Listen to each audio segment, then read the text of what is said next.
হে আল্লাহ, আজ আমি এক যুবক, আপনারই বান্দা। আপনার কাছে লিখছি এই চিঠি।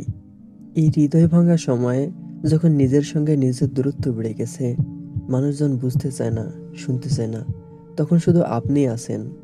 আপনার কাছে বলার মতো কিছু কথা জমে গেছে। আল্লাহ, আপনি জানেন আমি সবসময় ভালো থাকতে চেয়েছি, বাবা মায়ের মুখে হাসি ফোটাতে চেয়েছি, সমাজে সম্মান পেতে চেয়েছি, হালাল পথে চলতে চেয়েছি। কিন্তু চারপাশের অন্যায়, ফিতনা, প্রলোভন মাঝে মাঝে আমাকে দুর্বল করে ফেলে। আমি যখন পাপ করি, আমি কাঁদি, কিন্তু মানুষ ভাবে আমি পাথর।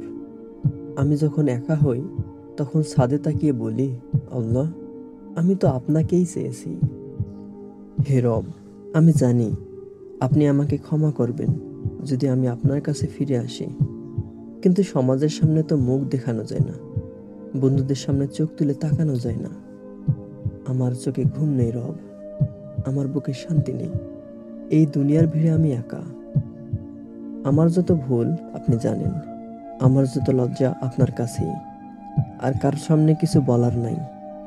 আপনার দরজায় দাঁড়িয়ে একটাই প্রার্থনা করছি, হে রব, আমাকে হেদায়েত দিন, আমাকে কবুল করে নিন, আমাকে একটা হালাল রিজিক দিন, একটা হালাল জীবন দিন। আমার মন মাঝে মাঝে বলে সব ছেড়ে দে, কিন্তু আমার অন্তর বলে আল্লাহর রহমত থেকে হতাশ হইস না। আপনার কাছে হাত তুলে বলি, হে রহিম, হে করুণাময়, হে মালিকুল মুলক, আপনি আমাকে ক্ষমা করুন। দুনিয়ার এই তুচ্ছ মোহ আমাকে আর টানতে পারে না। এই চোখের পানি, এই বুকের ভার, এই নিঃশব্দ আর্তনাদ আপনি জানেন। আজ আমি শুধু চাই আপনার ভালোবাসা, আপনার হেদায়েত, আপনার ক্ষমা।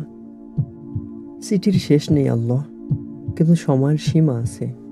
আপনার দরবারে এই কাদা কলমের বান্দা নিজেকে তুলে দিল। যদি কবুল করেন, তবে আমি বেঁচে যাব। আল্লাহ হাফেজ। এক যুবক, আপনার পথের যাত্রী।